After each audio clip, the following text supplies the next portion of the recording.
జై శ్రీమన్నారాయణ. అందరికీ నమస్కారం అండి.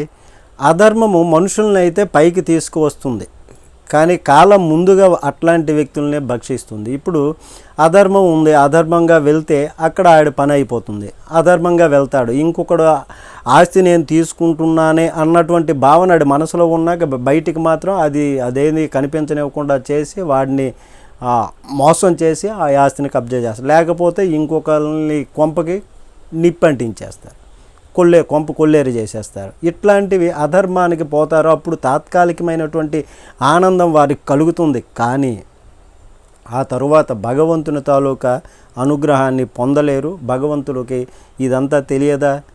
స్ఫురణ మాత్రం చేత ఈ సృష్టిని అంతా చేసినటువంటి వాడు. ఈ సృష్టి అంతా తనదే. ఇది నాది, ఆ పొలం నాది, ఈ బంగారం నాది, ఈ పత్రాలు నావి, ఆ లాకర్లో పెట్టుకోవడం, బీరువాల్లో పెట్టుకోవడం, ఇంకా సంపాదించాలి, అన్యాయంగా అక్రమాలు చేసుకుంటూ ఇంకా సంపాదించడము, కూడబెట్టుకోవడం. వెళ్ళిపోయాక తీసుకుపోతావా?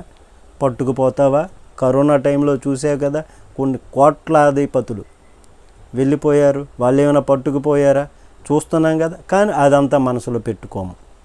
నాకు కావాలి. నీ పిల్లలకి ఏమైనా మిగులుస్తా అంటే నీ పిల్లలే అనుభవిస్తారని గ్యారంటీ ఉందా? ఇంకెవరికి వెళ్ళిపోతుందో తెలియదు. కాబట్టి అధర్మాన్ని విడిచిపెట్టండి, ధర్మంతో వెళ్ళండి. ధర్మం మాత్రం కొందరు మనుషులను రక్షిస్తుంది. పాండవులను చూడండి, కౌరవులు 100 మంది, అలాగే సైన్యం కొన్ని కోట్ల మంది, లక్షల మంది. మరి ఇక్కడ పాండవులు చూస్తే 5గురు. వీళ్ళ బలం వాడితో ఎక్కడ కూడా సరికాదు. అయినప్పటికీ కూడా పాండవుల వైపు విజయం వరించింది. ఎలా? పాండవులు ధర్మాత్ములు. మాకు కష్టం కలిగిందే, మేము అధర్మాన్ని చేస్తాము, అధర్మాన్ని చేస్తే వాళ్ళకి మంచి జరుగుతుంది. కానీ అధర్మానికి పోలేదు.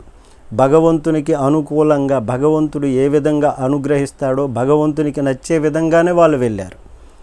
ఎన్ని కష్టాలైనా కానీ అనుభవించారు, ధర్మంతో ముడిపడి జీవించారు. కాబట్టి చివరగా వాళ్ళకి విజయం వరించింది పాండవులకి. పాండవుల చరిత్ర ఇప్పటి వరకు కూడా ఉంది, ఇంకా ముందుగా కూడా పాండవ చరిత్ర ఉంటుంది. అట్లాడి అది భక్తుల్ని ఆ విధంగా భగవంతుడు రక్షిస్తాడు. కాబట్టి వారి భక్షణ తరువాత ఉంటుంది. ప్రతి ఒక్కరూ చనిపోయినటువంటి వాళ్ళే. కాలగర్భంలో ఏదో ఒకరోజు అందరూ కరిగిపోవలసిందే. కానీ ముఖ్యమైనది ఒక్కటే, అది ఎప్పుడు ఏ విధంగా మరణం వస్తుంది అనేది. నాకు ఎవరి పట్ల మోహం లేదు, పక్షపాతము లేదు, కేవలం ధర్మం గెలుస్తుంది అన్నటువంటి విశ్వాసం ఉంది అని శ్రీకృష్ణ భగవానుడు భగవద్గీతలో చెప్పారు. కాబట్టి ధర్మంతో ఉందాం, ధర్మంగా జీవిస్తాం, ఆనందంగా ఉందాం. జై శ్రీమన్నారాయణ.